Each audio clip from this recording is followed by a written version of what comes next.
radyo tiyatrosu.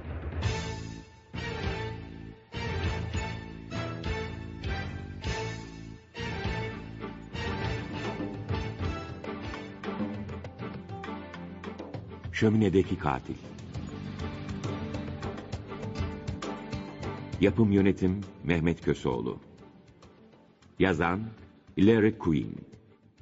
Uyarlayan Tayfun Türkili. Seslendirme Yönetmeni İskender Bağcılar, Neslihan Gürgün. Kayıt Davut Genç. Montaj Halil Karabacak.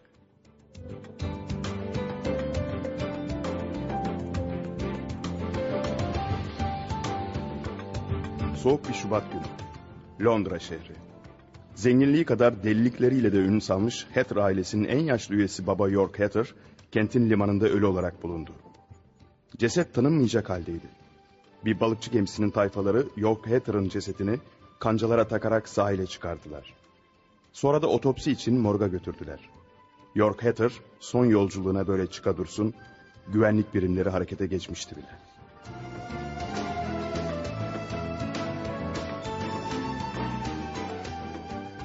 Doktor Şenik, York Hatter'ın ölüm sebebi neymiş? Tespit edebildin mi? Denizden çıkarttıklarına göre boğularak ölmüş olmalı. Yanılıyorsun müfettiş Term. York Hatter boğularak ölmemiş. Sahi mi? Nasıl ölmüş peki? Zehirlenmiş. Ay canına. Ne diyorsun doktor? Yani York Hatter cinayete mi kurban gitti?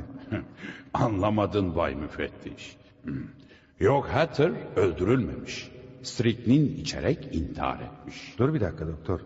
Madem York Hatter öldürülmedi, intihar etti, o halde cesedinin denizde işi ne? Çok basit. York Hatter gemiyle denize açıldı ve daha sonra güverteye çıkarak önce zehrini içti, daha sonra da kendini denize attı.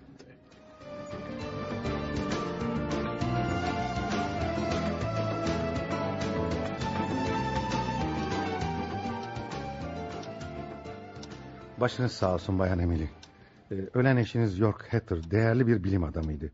Ölümü hepimizi üzdü. Teşekkür ederim Bay Müfettiş. Sizce kocanızın intihar etmesi için bir sebep var mıydı? Hayır. O sürekli kendini meşgul eden biriydi. Sabahtan akşama kadar laboratuvarına kapanır, ilaçlarla deney yapardı. Ama çok zengin olan kocanız durup dururken intihar etmedi herhalde. Para her şey değildir müfettiş. Kim bilir iç aleminde ne fırtınalar kopuyordu ki canına kıydı. Evet, anlıyorum. Tekrar başsağlığı diliyorum size. Teşekkür ederim.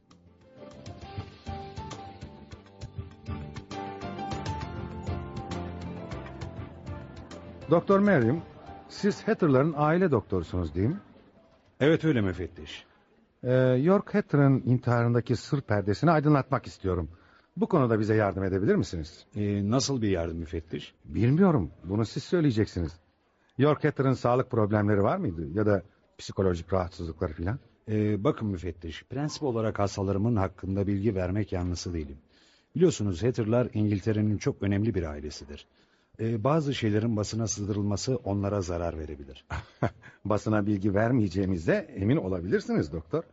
Amacımız York Hatter'ı intihara götüren sebebi öğrenip dosyayı kapatmak. Peki, size güveniyorum. York Hatter psikolojik problemleri olan biriydi. Mesela ne gibi?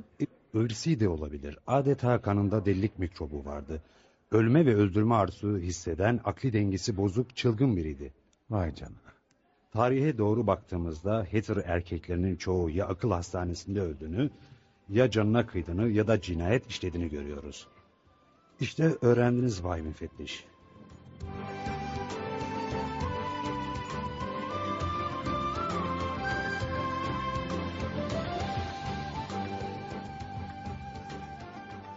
O süt sizin değil. Bırakın bardağı Jackie. Sen karışma pis hemşire cicem işte. İçemezsin. Jackie, Bırak diyorum. Jackie rahat dur diyorum sana. Elindeki o bardağı bırak. Bırakmayacağım işte. Canım süt içmek istiyor. Hayır içmeyeceksin. Bırak diyorum sana. İçeyim de gör. O sütün Louis Alan'a ait olduğunu biliyorsun Jackie. Sana kaç kere onun sütünü içmemeni söylemiştim. Fakat bana bir şeyler oluyor. Jackie ne oldu sana? Jackie. Bilmiyorum. Çok fenayım anne. Yardım edin. Jackie bayıldı, buraya gelin çabuk. Bayan Emily buraya gelin çabuk. Jackie ne oldu Jackie ne oldu Marta? Bilmiyorum efendim. Biraz süt içti, sonra da düşüp fenalaştı. Aman Allah'ım. Bayan Smith, çabuk Doktor Marion'a telefon et. Hemen buraya gelsin, çabuk Peki ol. Bayan Emily. Marta, sen de Jackie'yi alıp odasına götür hadi. Peki efendim. Gel. Hadi gel Jackie, seni odana götüreyim. Midem çok bulanıyor anne. Korkma canım. Doktor gelsin, seni hemen iyileştirecek. Bu şeyler yiyip mideni bozuyorsun. Tamam Bayan Emily. Doktoru aradım, hemen geleceğini söyledi. Aman tanrım, şuraya bakın Bayan Emily. Ne oldu Bayan Smith? Köpeğe bakın. Köpeğe ne oldu? Bilmiyorum ama köpek ölüyor galiba. Bayan Barbara'nın köpeği can çekişiyor. Olur şey değil.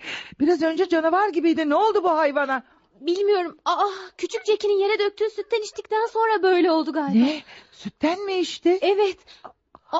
Olamaz. Köpek öldü Bayan Emily.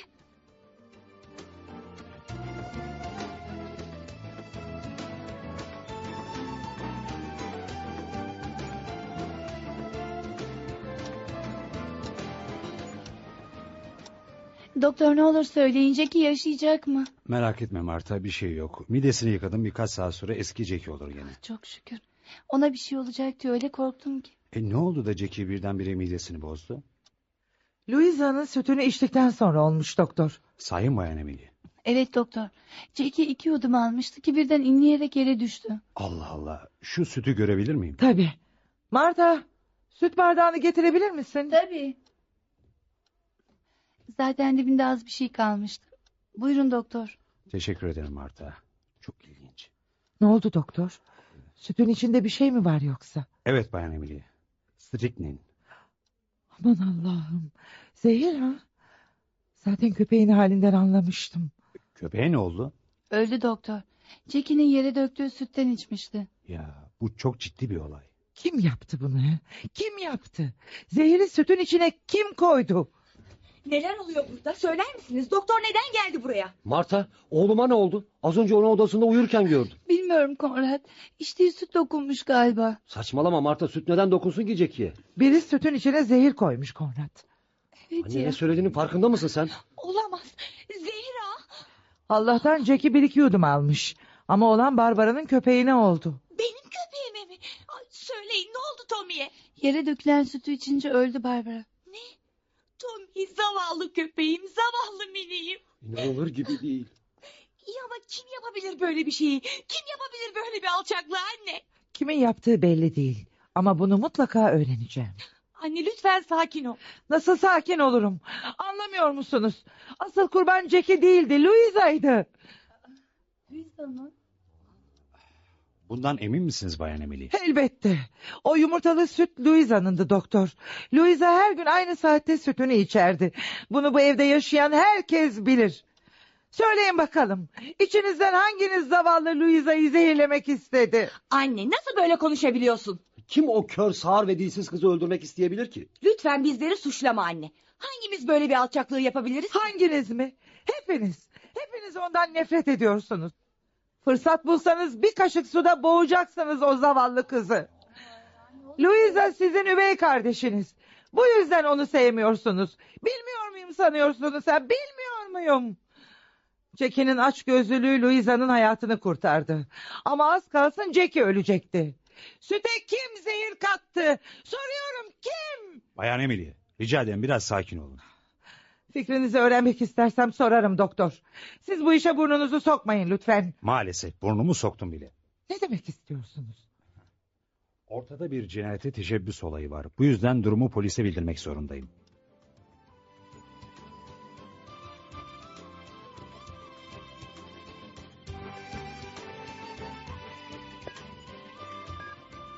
Zehir mi dediniz doktor? Ölen filan yok ya. Sadece bir köpek. Ha. Demek zehiri süte karıştırmışlar ha? Hı hı. Anlıyorum. Tabii.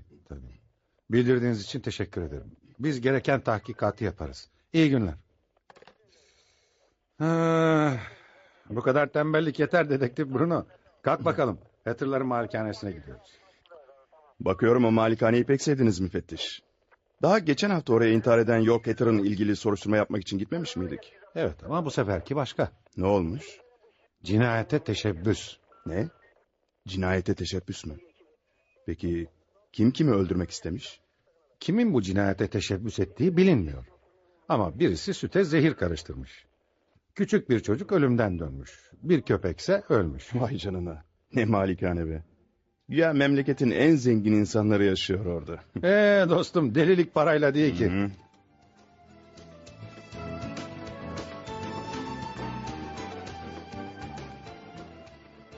Demek zehri koyanın niyeti Louisa'yı öldürmekti. Öyle mi Bayan Emily? Kaç defa söyleyeceğim müfettiş. Jackie o sütü yanlışlıkla içmiş. İçmemiş olsaydı Louisa içecek ve o ölecekti. Bu malikanede kaç kişi yaşıyorsunuz Bayan Emily? Ben dahil 8 kişi dedektif.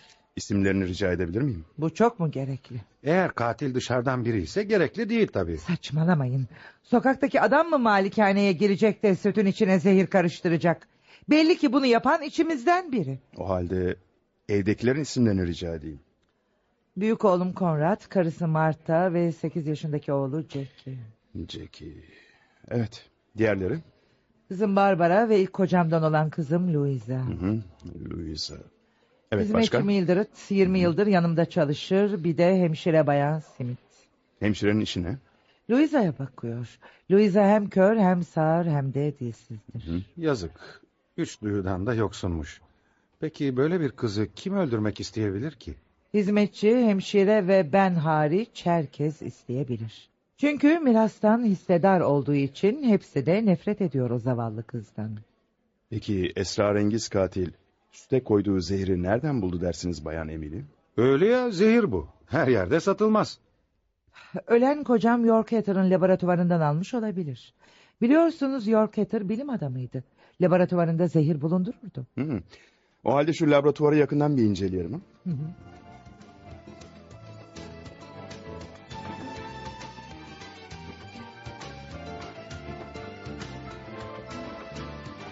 İşte Yorkhatter'ın laboratuvarı burası. Kocanız zehirleri nerede saklıyordu Bayan Emily? Şurada bir dolap olacaktı. Üzerinde de kuru kafa resmi vardı. Tamam, ben buldum. İçini açıp bakalım hemen. Amma da şişe var burada. Hepsinde de zehir var galiba.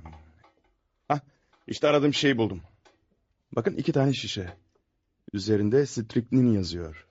İyi ama şişenin biri boş. Bu da katilin striknini bu laboratuvardan aldığını gösteriyor bize. O halde bu laboratuvarı hemen kilit altına alalım. Böylelikle ilk teşebbüsünde başarılı olamayan katilin ikinci kez Louisa'yı zehirle öldürmesine engel oluruz.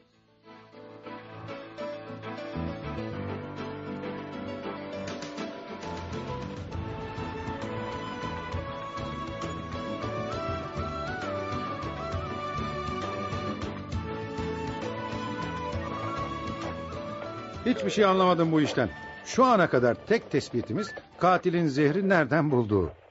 Malikanedekilerin hepsini sorguya çektik ama sütün içine zehri koyanın kim olduğunu öğrenemedik. Bunu öğrenmek kolay değil. Bunu öğrenmek için Herkül Poirot olmak gerek. O da kim ki?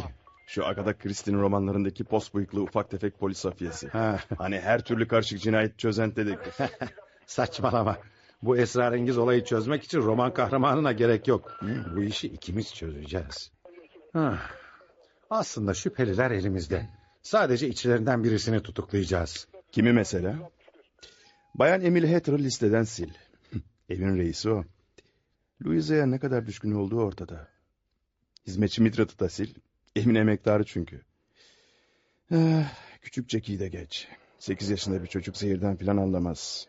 Şu kör, sağır, dilsiz kızın bakıcısı hemşire Smith'i de şüpheliler listesinden çıkarabiliriz. Geriye kala kala Emily Hatter'ın çocukları ve gelini kaldı. Bence Konrad Hatter'ın karısı Bayan Marta'yı da şüpheliler listesinden çıkarabiliriz müfettiş. Neden? O kadın zavallının teki. Sorgu sırasında 2 kelimeyi bir araya getiremedi. Bu duruma göre katil adayı olarak geriye 3 kişi kaldı Bruno. Konrad Hatter ve kız kardeşi Barbara Hatter. Sence süte zehiri koyan bu 2 kişiden biri mi? Öyle gözüküyor müfettiş. Tabii dışarıdan biri yapmadıysa. Ya ama o zavallı kör, sağır, dilsiz Louisa'yı kim ve hangi sebeple öldürmek isteyebilir ki? Bu işte kimin menfaati olabilir ki?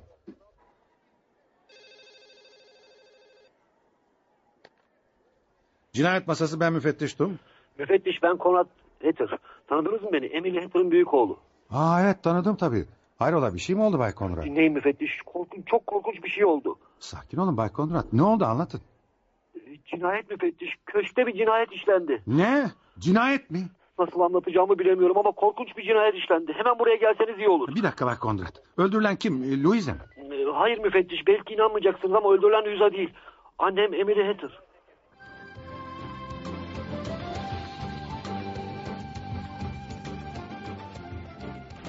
Hala annemin öldürülmesine inanamıyorum müfettiş. Böyle bir alçaklığı kim yapabilir? Düşündükçe aklım almıyor. Zavallı annem. Sert bir insandı ama böyle bir ölümü asla hak etmedi. Merak etmeyin. Katil kim olursa olsun onu mutlaka bulup adaletin önüne çıkartacağız. Bay Konrad, annenizin cesedi nerede? Louisa'nın odasında.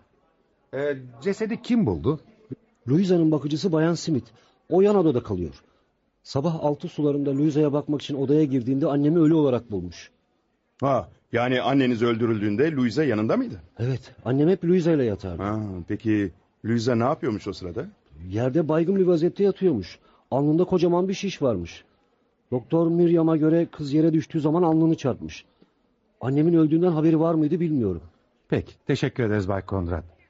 Dedektif, gel biz cinayetin işlendiği odaya gidelim.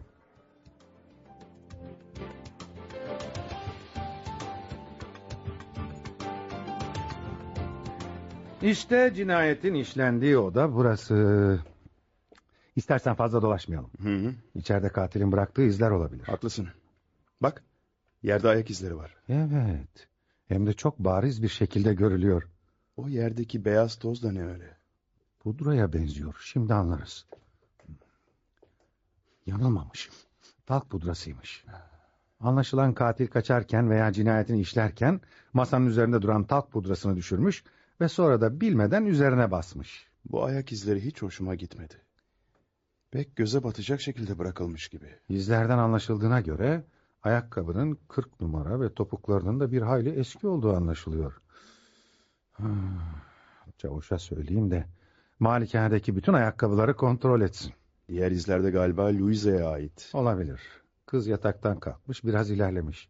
Sonra karyolanın ayak ucunda kendisini korkutan, bayıltan bir şeyle karşılaşmış. Ama ne? İşte cinayet aleti de burada. Ha? Telleri kırılmış bir mandolin. Evet. Mandolinin kenarı hala kan içinde. Ne güzel bir cinayet aleti değil mi? Bir müzik aletinin insanı öldüreceğini aklıma bile getiremezdim. İyi kullanıldığı takdirde her şey insanı öldürebilir. Anlaşılan esrarengiz katil yalnız Louisa'ya değil, bütün Hatter ailesine düşman. Selam beyler. Çok geç kalmadım ya. Ha, işte polis doktoru geldi. Merhaba Şiling. Yalnız elini çabuk tut. 3 saatten beri buradayız. Merak etme müfettiş. Ölüler çok sabırlıdır. Şimdi muayenemi yaparım.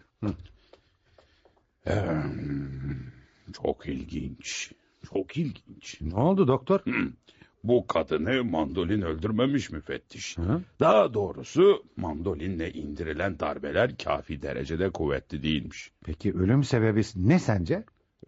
Emily Hatter'ın kalbi varmış. Ya, demek ki biri Emily Hatter'ın kafasına mandolinle vurdu ve bu şok neticesinde kadının kalbi durdu, öyle mi? Bana kalırsa başına mandolinle vurulduğunda kadın uyanıktı.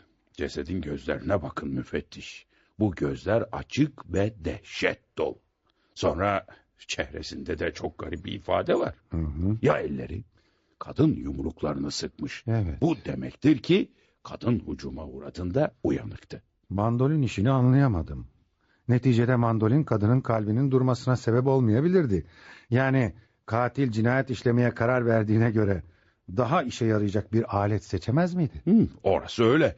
Üstelik darbeler de pek şiddetli indirilmemiş. Doktor, cesedin başka yerinde yara izleri var mı? Hayır, yok. Peki zehir falan?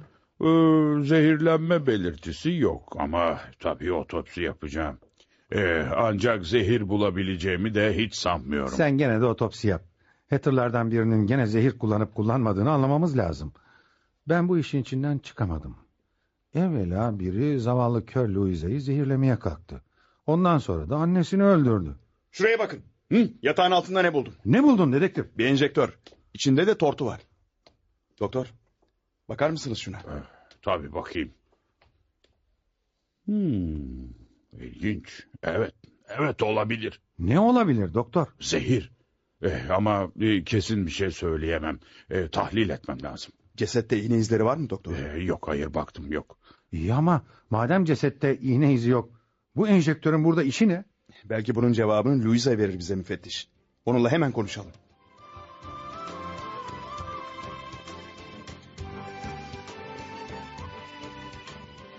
Hadi Louisa, bu üzümlerden yemen lazım güzelim.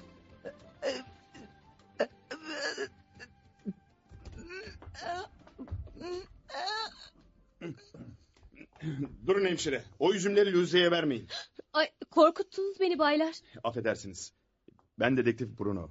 Bu da müfettiş Tom. Bayan Emily Hatter'ın ölümüyle ilgili tahkikat yapıyoruz. Neden Louisa'ya üzüm vermemi istemiyorsunuz? Onların zehirli olmasından şüpheleniyoruz. Aman Allah'ım.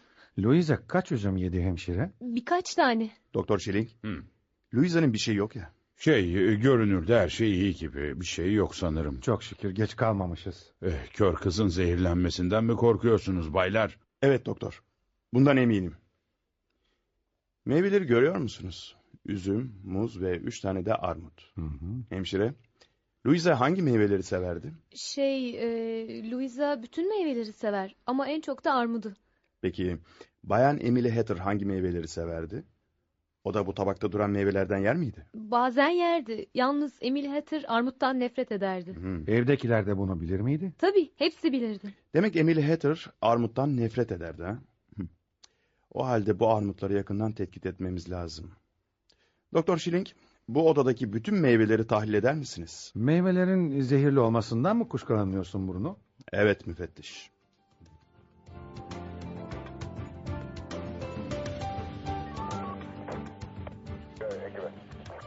Nereye varmak istediğini anlayamadım dedektif.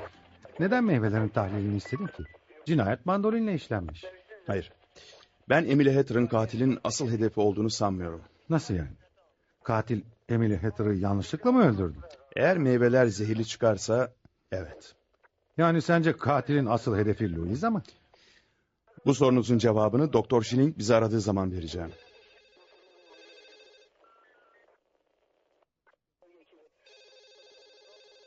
Cinayet masası müfettiş Tom. Ah, sen misin doktor? Evet. Ne? Sahi mi? Peki dostum, teşekkür ederim. Arayan Doktor Schilling'di. Tahlil ettiği meyvelerden sadece bir armudun içinde striknin zehiri bulmuş. Bunu tahmin etmiştim. Katilin asıl öldürmek istediği Louisa'ymış. Kızın bakıcısı Louisa'nın en çok armudu sevdiğini söylemişti. Bu varsayıma göre katil gece içeri girdi ve armudu zehirledi. Ancak bu sırada Emily Hatter uyandı ve katili gördü. Katil de onun başına mandolinle vurarak öldürdü. Öyle mi dedektif? Aşağı yukarı böyle müfettiş. Bu cinayeti işleyen katil daha önce de Louisa'nın sütüne zehir koymuştu. İşler iyice karıştı. Cinayet masası müfettiş Tom. Sen misin çavuş? Ne oldu? Sahi mi? Tamam, hemen geliyoruz. Dikkat et, malikaneden kimse dışarı çıkmasın. Ne oldu müfettiş? Çavuş aradı. Malikanede yaptığı araştırmada cinayet işlenen odadaki ayak izlerine uyan bir ayakkabı bulmuş. Gidelim hemen. Bir dakika müfettiş.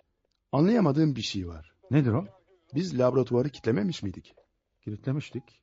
Kapısına mühür vurmuştuk. Madem öyle, katil armudun içine koyduğu stritnini nereden bulduk peki? Ya, bu hiç aklıma gelmemişti. Malikaneye gidince önce laboratuvarı kontrol edelim. Sakın kilidini kırıp içeriye girmesinler.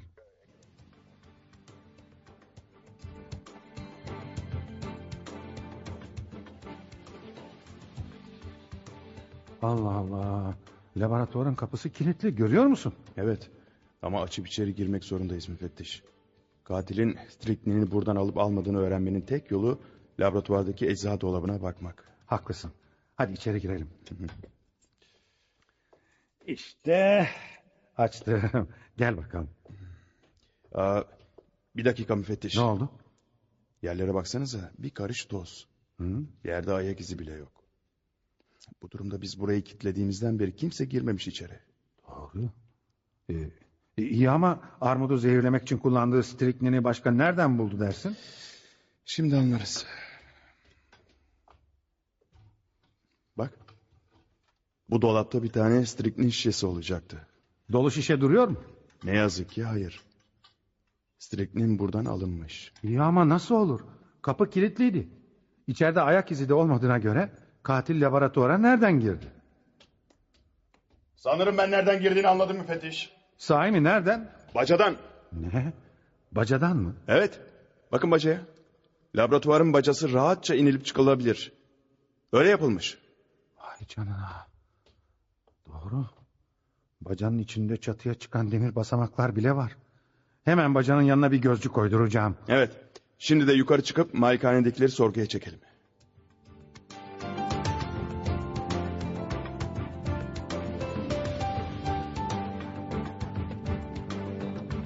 Buyurun. Ayakta durmayın Bayan Marta. Siz de öyle Bay Kondrat. Buyurun. ederim. Dün gece neredeydiniz Bay Kondrat? Ne demek istiyorsunuz müfettiş? Yani benden mi şüpheleniyorsunuz? Bay Kondrat. Katil bulununcaya kadar herkesten şüphelenmek bizim görevimiz. Delirmişsiniz siz. Öldürülen bizim annemizdi. Benim onu öldürdüğümden nasıl şüphelenirsiniz? Hayatım lütfen sakin ol. Tamam. Kütüphanedeydim. Peki kütüphaneden çıktıktan sonra ne yaptınız? Ne mi yaptım? Odama çıktım. Karım uyuyordu, ben de yattım. İçkiliydim, hemen sızmışım. Hiçbir şey de duymadım. Söyler misiniz? Louisa'yı neden birkaç kere öldürmeye kalktılar? Birkaç kere mi? Ne demek istiyorsunuz? Evet, birkaç kere. Anneniz dün gece yanlışlıkla öldürüldü. Asıl kurban Louisa'ydı Bay Kondrat. Aman Allah'ım, demek ki... Yani katilin asıl hedefi Louisa mıydı? İnanamıyorum buna. Bu sabah cinayet işlenen odaya girdiğiniz zaman yerdeki ayak izlerini gördünüz. Değil mi Bay Kondrat? Bilmiyorum. Galiba biraz heyecanlıydım. Pek dikkat etmedim. Demek ki fazla heyecanlıydınız.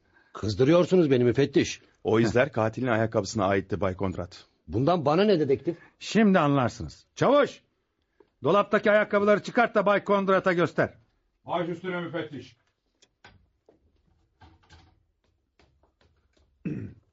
Buyurun müfettiş. Teşekkür ederim çavuş. Bay Kondrat, elimdeki şu ayakkabıları daha evvelce görmüş müydünüz? Evet, bunlar benim eski ayakkabılarım. Nerede duruyordu bu ayakkabılar? Yatak odamdaki dolapta. Bu ayakkabıları en son ne zaman giydiniz? Geçen yaz giymiştim. Sana onları atmanı söylemiştim Marta. Neden atmadın? Affedersin Konrad, unutmuşum. Unutmuşmuş.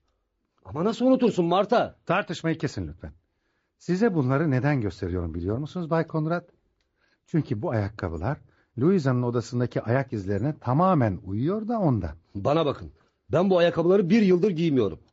Hem ayakkabılar benim olsa bile bu benim annemi öldürdüğümü ispatlamaz ki. Belki. Ama sizi de cinayetin 1 numaralı sanığı yapar Bay Kondrat. Ne yani? Şimdi siz beni cinayetle mi suçluyorsunuz? Şimdilik kimseyi suçlamıyoruz. Bu iş aydınlanıncaya kadar şehirden çıkmanızı yasaklıyorum Bay Kondrat.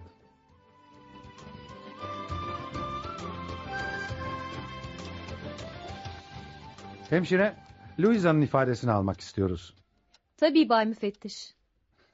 Peki kızla nasıl konuşacağız? Hem kör, hem sağır, hem de dilsiz. Merak etmeyin, ben yardımcı olurum size. Louisa ile Braille alfabesiyle konuşacağız. Güzel. Hazırsanız kızla konuşmak istiyoruz hemşire. Tabii Bay Müfettiş. Sizin geldiğinizi söyleyeyim ona.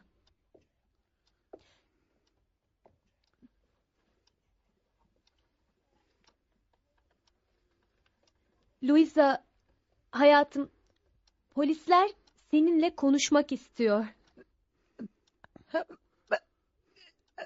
Ne diyor hemşire? Söyleyeceğim bir şey var. Bu çok önemli olabilir. Anlatsın, hemen dinliyoruz onu, hadi. Anlat tatlım. Müfettiş seni dinliyor. Ne diyor? Ha? Ne diyor? Gece 10.30'da annemle odaya çıktık. Yatmaya hazırlandık. Sonra da talk pudrası sürdü. Bunu kokusundan anladım. Sorun ona, talk pudrası yere dökülmüş müydü? Louisa, pudra yere dökülmüş müydü? Hayır, dökülmemişti. Peki, neyse devam etsin, dinliyoruz onu. Devam et Louisa. Sonra yattık. Aradan birkaç saat geçti. Annemi öptüm. O da benim yanağımı okşadı. Uyumuşum. Fakat benim için gece gündüz birdir. Bu yüzden pek rahat uyuyamam. Aradan ne kadar zaman geçti bilemiyorum. Birdenbire uyandım. Bana odada başka birileri daha varmış gibi geldi. Hem bu biri yatağımın kenarındaydı. O zaman bağırmak istedim. Bağırmak. Zavallı kız hala o anın heyecanını yaşıyor. Louisa bir şeyler söylemek istiyor. Odada bir şey vardı. Ama ne olduğunu anlayamadım. Annem olamazdı bu. Hislerim bana odada tehlike olduğunu söylüyordu. Yataktan kalkıp kaçmaya karar verdim. Bir iki adım attım. Kolumu uzattıktan sonra parmaklarım bir şeye süründü. Bir yüzdü bu. Bir insan yüzü. Bir yüz mü? Bu güzel işte. Hemşire, sizden bir ricam olacak. Louisa'ya söyleyin, o gece yataktan kalktığı zamanki hareketleri tekrarlayabilir mi acaba? Peki efendim. Louisa, hayatım, o gece yataktan kalkarken nasıl hareket ettin? Tekrarlar mısın?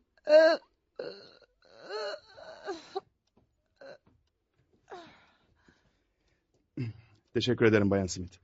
Görmek istediğim gördüm. Bunun bize çok faydası olacak. Ben bir şey anlamadım bu işten dedektif. Sonra anlatırım müfettiş. Şimdi Louisa'nın anlatacaklarını dinleyelim bakalım. Parmaklarımın bir şeye değmesi beni büsbütün korkuttu. Dizlerimin eridiğini hissettim. Fakat yere düşerken aklım başımdaydı. Sonra bayılmışım. Hemşire sorun bakalım. Dokunduğu yüzün yanakları nasılmış? Peki efendim. Louisa, dokunduğun yüz nasıldı şekerim? Düzgün, yumuşak bir yanaktı. Hemşire, bu son sözleri doğru tercüme ettiğinizden emin misiniz? Elbette dedektif. Louisa ne yazıyorsa onu tekrarlıyorum size. Fakat Konrad Hatter'ın yanağı yumuşak değildi ki. Demek ki odadaki Konrad değilmiş. Ama izler onun ayakkabısının izleriydi. Bunu sen de gördün Bruno. Ama bir başkası da giyebilir pekala. Hemşire sorun ona. Konrad Hatter'ın yanağına benziyor muymuş? Louisa, dokunduğun yanak Konrad Hatter'ın yanağı olabilir mi? Hayır. Dokunduğum yanak bir erkek yanağı değildi. Anlaşıldı. Demek ki odadaki gerçekten Konrad değilmiş. Louisa katilin erkek olmadığından emin. O halde katil bir kadındı. Hemşire sorar mısınız? Louisa'nın başka hatırladığı bir şey var mı? Tabii. Louisa, başka neler söyleyeceksin hayatım? O meşhur şahsın yanağına dokunduğum zaman ve bayılırken bir koku duydum. Ne kokusuymuş bu hemşire sorsanıza. Ne kokusuydu Louisa? Pasta veya dondurma kokusuydu. Pasta veya dondurma mı? Garip. Hem de çok garip. Pudra veya krem kokusu olmasın bu? Louisa, o koku pudra ya da kremden gelen koku olabilir mi? Hayır. Pudra veya krem kokusu değildi. Pasta gibi, dondurma gibi kokuyordu. Neli dondurma? Çilekli, çikolatalı. Louisa, dondurma demiştin. Neli dondurma? Vanilyalı. Vanilya kokusuna benziyordu. Vanilya mı?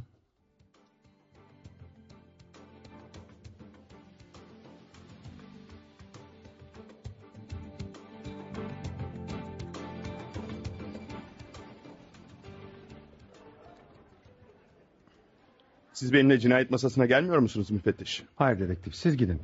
Ben katili yakalayıncaya kadar malikanede kalacağım.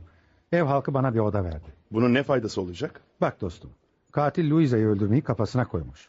O zavallı kız kör, sağır ve dilsiz. Hı. Kendisi müdafadan aciz ya. Anladım. Ev halkının onu sevmediği de ortada. Hı. Onu yakın korumaya alacaksınız yani. Evet. Sen ne yapacaksın?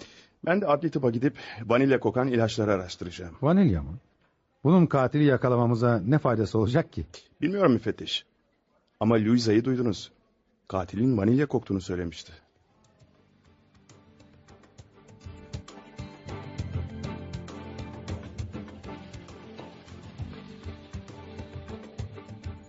Merhaba Doktor Schilling. Oh, dedektif siz misiniz? Hayrola sizi morga sürükleyen nedir acaba? Siz aynı zamanda zehir uzmanısınız, öyle değil mi doktor? Evet, öyle sayılır. Güzel. Bir koku hakkında malumat almak istiyordum. Koku mu? Morgda kokudan bol bir şey yok ki dostum. Benim aradığım koku öyle değil Doktor Schilling. Görünüşte tatlı, hoş bir koku. Katille ilgili. Nasıl bir koku bu dedektif? Vanilya kokusu. Vanilya kokusu mu? Hatter cinayetine bir de vanilya mı karıştı? Ha, işte bu çok tuhaf. Onun gibi bir şey. Vanilya, makyaj malzemesi, pasta, evet, çikolata, parfüm. Vanilya kokusu bunlar da olabilir. Peki doktor, vanilya kokan bir madde, ilaç ya da zehir var mı? Hayır, böyle bir zehir aklıma gelmiyor. Yalnız bazen merhemlere hoş koku versin diye koyabiliyorlar. Peki vanilyayı hangi ilaçlara koyarlar? Bildiğim kadarıyla merhemlere koyarlar. Peru Belsemi isimli bir ilaç var. Ah, evet. Evet, o aynen vanilya gibi kokar. Peki bu ilaç neye yarar? Basit bir cilt merhemidir. Cilt hastalıklarında kullanılır. Cilt hastalıkları mı? Çok garip.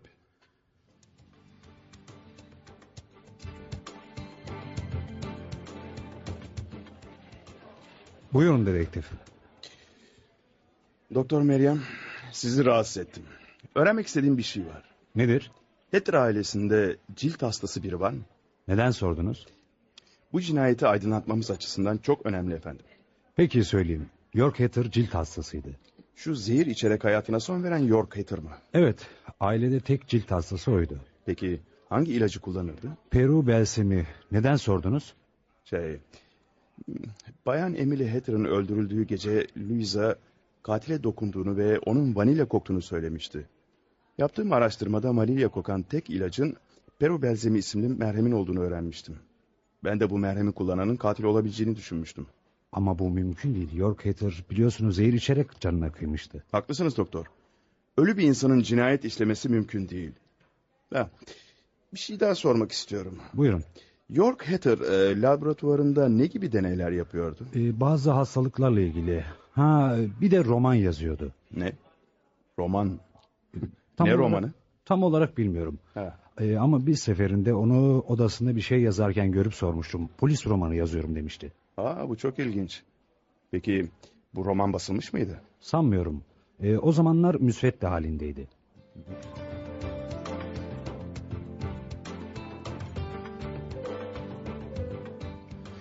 Çavuş, laboratuvarın kapısını açar mısın? Tabii efendim. Buyurun ki. Ne arayacaksınız laboratuvarda? Bir roman. Cinayetin esrarı bu laboratuvarda yatıyor. Şu York Hatter'ın yazdığı polis romanının müsveddelerini bulursam belki bu olayı çözebilirim.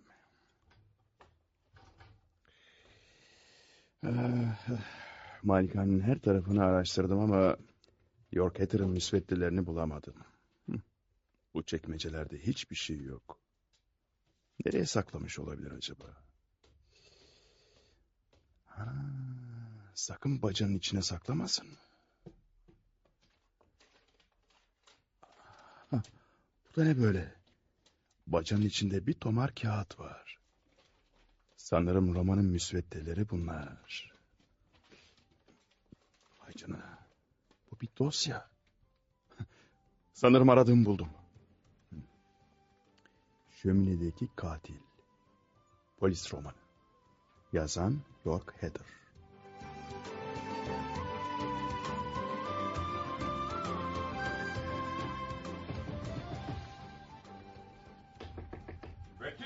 Müfettiş çabuk uyanın. Yangın var. Ne oluyor? Kim yanıyor? Neresi yanıyor? Ne oluyor çavuş? Neresi yanıyor? Ne oluyor? Yangın var. Neresi yanıyor çavuş? Efendim, York Hatter'ın laboratuvarı efendim. Kapının altından sarı sarı dumanlar çıkıyor efendim. Aman Allah'ım. Çabuk herkes dışarı çıksın. Kimse bir şey almak için oyalanmasın. Laboratuvar her an için patlayabilir. Git malikane halkını uyar çavuş. Merak etmeyin efendim. Ev halkı bahçeye çıktı efendim. İtfaiyeye, ambulansa haber verdiniz mi? Verdik efendim. Birazdan burada olurlar efendim. Müfettiş. Evet, bu da kim? Barbara Hatter'mış. Müfettiş. Louisa ile hemşire bahçede yoklar. Acaba hala yukarıdalar mı? Ne diyorsunuz Bayan Barbara? Hay Allah çavuş, çabuk benimle gel. Bayan Barbara, siz de bahçeye çıkın hemen. Peki. Ne olur kurtarın o zavallı kızı. Yürü çabuk. İşte Louisa'nın odası burası. Aç çabuk çavuş. Peki efendim. Aç. Vay canına. Hemşire bayılmış. Çavuş sen Louisa'yı dışarı çıkar. Ben de baygın yatan hemşireyi dışarıya taşıyayım. Çabuk ol yoksa havaya uçacağız. Baş üstüne efendim. İtfaiye geliyor. Birazdan yangını söndürürler.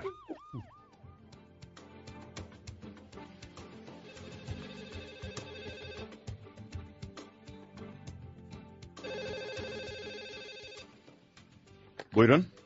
Dedektif Bruno sen misin? Ben müfettiş Tom. Benim müfettiş. Hayrola bir şey mi oldu? Evet dedektif. Korkunç bir şey oldu. York Hatter'ın laboratuvarında yangın çıktı. İyi ama laboratuvarın kapısının önünde çavuş nöbet tutacaktı. O bir şey görmemiş mi? Görmemiş. Zaten seni aramamız nedeni de bu. Laboratuvarın üzerindeki bacanın yanına da bir gözcü koymuştum. Kendisi bacadan kimsenin girmediğine yemin ediyor. Demek içeri kimse girmedi. Ama laboratuvar yandı öyle mi? Evet dedektif. Buraya gelsen iyi olacak.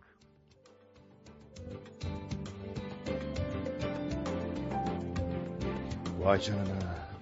Laboratuvar ne hale gelmiş? Evet. Eğer ölen York Hatter laboratuvarın duvarlarını kalın yapmamış olsaydı bütün ev havaya uçacaktı. Laboratuvarın duvarlarını iyice kontrol ettiniz mi müfettiş? Gizli geçit falan olmasın? Her taraf tek tek kontrolden geçti. O halde katilinin laboratuvara nasıl girdiği belli oldu. Eğer bacayı kastediyorsan bu imkansız. Çünkü bacanın yanında bir polis görevliydi. Ama her şeye rağmen katil yine de laboratuvara girdi. Nasıl? Şömineden. Şömineden mi? Peki şömineye nereden girdi? Ocağın bulunduğu duvarın arkasında ne var biliyor musunuz? Cinayetin işlendiği oda. Yani Emily Hatter'la Louisa'nın kaldıkları oda. Peki Emily Hatter'ın odasında tam bu şöminenin arkasından gelen yerde ne var? Orada da bir şömine var. Vay canına. Bu hiç aklıma gelmemişti. Yani katil Louisa'nın odasındaki şömineden buradaki şömineye girdi öyle mi? Evet. İsterseniz ocağın içine bir bakın. Bakayım. Evet çok haklısın. Her iki ocakta birbirine bağlı. Aralarında da ince bir duvar var. Duvarın yüksekliği de çok 1,5 metre. Şimdi mesele anlaşıldı. Katil laboratuvara Louisa'nın şöminesinin içinden duvarı aşarak giriyor. Evet. Dün gece de buraya bu yoldan girdi. Ve yangını çıkarttıktan sonra da geri döndü. Vay alçak vay. Her neyse. Gel yukarıya çıkalım. Birazdan avukat gelip Emily Hatter'ın vasiyetnamesini okuyacak. Belki bir ipucu yakalayabiliriz.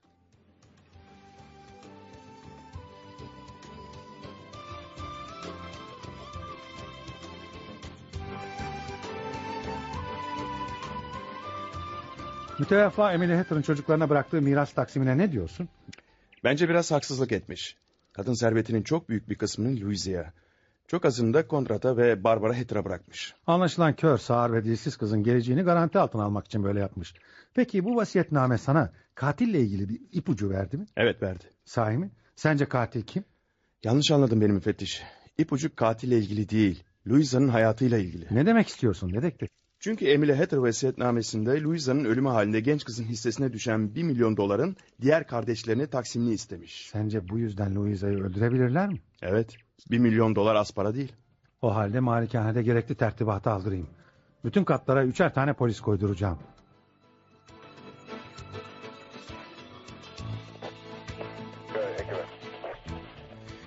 Evet müfettiş. İşler nasıl gidiyor? Hatter'ların malikanesinde başka zehirlenme olayı olmadı ya. Hayır, şimdilik malikanede her şey yolunda. Eve bir zehir uzmanı yerleştirdim. Her şeyi tahlil ediyor. Sizden bir ricam olacak müfettiş. Nedir o? Çavuş ve adamları hala malikanede mi? Evet. Sizden Hatter malikanesindeki bütün polisleri çekmenizi istiyorum. Niye? Delirdin mi sen? Bu takdirde katil meydanı boş bulacak. Zaten benim istediğim de bu. Fakat evde birinin bulunup evdekileri koruması lazım.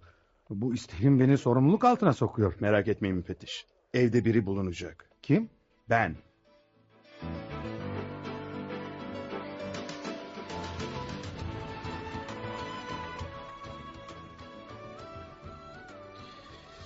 Vakit gece yarısı buldu. Tahminim doğru çıkarsa katil bu gece buraya gelecek ve Louisa'yı öldürmeye kalkacak. İşte katil odaya girdi.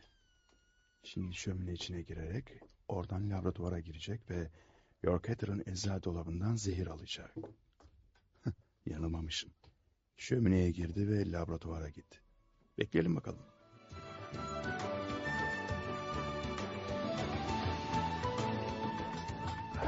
İşte katil ocaktan çıkıyor. Tam tahmin ettiğim gibi. Bakalım ne yapacak. Masanın yanında durdu. Elinde de bir şişe var. Ne yapacak acaba? Şişenin kapağını açıyor. İçindekini süt dolu bardağa döküyor. Ay namussuz. Louisa'nın sütüne zehir karıştırdı. Pencereyi açtı. Oradan da bahçeye atlayıp kaçacak. Bahçeye atladı. Pencereyi de çekti. Niye gitmiyor? Ne bekliyor orada? Gel Louisa, seni yatırayım tatlım. Vakit çok geç oldu. Hemşireyle Louisa odaya girdi. Dur ama önce sütünü içireyim. Hadi iç tatlım. Aferin. Hadi şimdi de güzelce yat uyu. Ben yan odadayım. İnanılır gibi değil.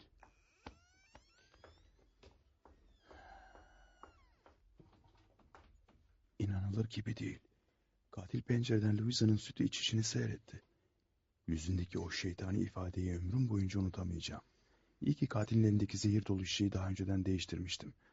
Yoksa zavallı Louisa şimdi ölmüş olacaktı. Dedektif, dün geceyi malikanede nasıl geçirdin? Hiç, yattım uyudum. Hani bana polisleri oradan çek, katili yakalayacağım demiştin. Bir şey olmadı mı? Cinayet masası müfettiş Tum. Kimsiniz? Anlayamadım. Kim dediniz? Aman Allah'ım, öldü mü? Gene mi zehir? Sakın bir şeye elinizi sürmeyin, şimdi geliyoruz. Ne olmuş müfettiş? Kim ölmüş, kim zehirlenmiş? Gördün mü dedektif? Bana malikanedeki bütün polisleri çektirdin ve meydanı boş bulan katil bir cinayet daha işti. Bu sefer ölen kimmiş? Jackie, Konrad Hatter'ın oğlu. Zehirlenmiş mi? Evet, hemen oraya gidelim. Hayır. Niye? Katilin bütün Hatter'ları öldürmesini mi bekleyeceğiz? Merak etme müfettiş, bu son ölümdü. Artık katil kimseyi öldüremeyecek. Son mu? Anlayamadım. Ne demek istiyorsun? Artık Hatter malikanesinde kimse öldürülmeyecek müfettiş. Allah aşkına dedektif, bu esrarlı konuşmaları bir yana bırak da dilinin altındaki baklayı çıkar. Bak müfettiş. Malikaneye adli tabibi gönderin otopsi için. Artık bizim için yapılacak bir şey kalmadı. Peki ya katil? Katil mi? O öldü müfettiş. Öldü mü? Bana bak dedektif, böyle bilmece gibi konuşmayı bırak da her şeyi anlat. Sinirlerim iyice tepemde. O halde dinle müfettiş. Başından beri katili yanlış yerlerde aradık. Önce Konrad Hatter'dan şüphelendik. Evet öyle. Biraz geriye gidelim müfettiş. Louisa'nın annesinin öldürüldüğü güne. O günü hatırlıyor musun? Elini uzattığında katile dokunduğunu söylemişti. Buna göre katil kısa boyluydu. Yani Louisa'dan daha kısa. Aynı zamanda da yanağının yumuşak olduğunu belirtmişti. O halde katil bir adam olamazdı. Bir kadın mıydı? Hayır. Yumuşak bir yanak sadece kadınlarda bulunmaz. Katil bir çocuktu müfettiş. 8 yaşında bir çocuk. Yani Jackie Hatter mı? Evet. Katil Jackie Hatter'dı. Konrad ve Martha Hatter'ın oğlu Jackie. Aman Allah'ım. Yani şimdi Emily Hatter'ı başına mandolinle vurarak öldüren ve laboratuvardaki zehirleri ev içinde kullanan o çocuk muydu? O çocuk değildi müfettiş. O kanı delilikle dolu bir şeytandı. Başından beri ondan şüphelenmiştim. Hatter'ların aile doktoru Marinham'a gittim ve ondan Hatter'ların kanındaki o amansız hastalığı öğrendim. Öldürücü, yıpratıcı, delirtici bir hastalıktı bu. Peki katili nasıl buldun? Doktor Merriam ölmeden önce York Hatter'ın bir polisiye roman yazmak için çalışmalara başladığını söylemişti. Bir gece yarısı gizlice laboratuvara girerek bu kitabın planlarını okudum. Katil York Hatter'ın planlarını aynen uygulamıştı ve uygulamaya da devam edecekti. Önce Louisa'nın sütüne zehir katacak, sonra da Emily Hatter'ı öldürecekti. Cinayet gecesi yanağına vanilya kokan Peru belzemi adlı merhemi sürmesi, katilin ölen dedesi York Hatter'ın olması şüphesini uyandıracaktı ve daha sonra da laboratuvarı yakacaktı. İnanılır gibi değil. 8 yaşındaki bir çocuğun böyle bir şey yapmasını aklım almıyor. Senden polisleri malikaneden çekmeni istediğim günü hatırlıyorsun değil mi? Evet hatırlıyorum. İşte o gece ben Louisa'nın yattığı odaya saklanmıştım. Plana göre katil Louisa'nın sütüne zehir katacak ve genç kız tam sütü içerken mani olacaktı. Ancak bir gece önceden zehri aynı renkteki bir başka sıvıyla değiştirmiştim. Katilin bundan haberi yoktu. Süte zehri karıştırdıktan sonra bahçeye çıkan katil, Louisa'nın sütü içmesini seyretti. Louisa sütü içerken suratında canavar bir ifade vardı. Oysa ilk kez planın haricine çıkıyordu katil. İşte o zaman anladım ki bu çocukça bir cinayet değildi. Katil Jackie. Cinayet işlemeye alışmıştı ve bunun devamını da getirecekti. Zavallı çocuk ailesindeki hastalığın kurbanıydı aslında. Anlattıkların inanılır gibi değil dedektif. Yalnız anlayamadığım bir şey var. Madem katil Jackie'ydi, kendisi nasıl zehirlenerek öldü? York Hatter'ın yazdığı polisiye romana göre katil sonunda kendisi de zehir içerek hayatına son verecekti. Ya. Bir dakika. Yani sen Jackie'nin zehir içerek hayatına son vereceğini mi biliyordun? Evet. Peki neden mani olmadın? Sen polissin. Görevin katil dahi olsa insanları kurtarmak, öyle değil mi? Kurtarmak mı? Söyler misin müfettiş? Hangi jüri onu suçlu bulacaktı? Hangi mahkeme 8 yaşında bir çocuğa ceza verecekti? O dedesinin kanındaki delilik mikrobunu taşıyan biriydi. Bir kere öldürmeye başladı mı bundan zevk alacak ve başkalarını da öldürecekti. Ben görevimi yaptım ve toplumu cinnet hastası bir deliden kurtardım. Ama ölümüne seyirci kalarak. Biliyor musun müfettiş? Bu cinayet beni çok üzdü ve çok yordu. Sanırım yıllık iznimi aldıktan sonra emekliliğimi isteyeceğim.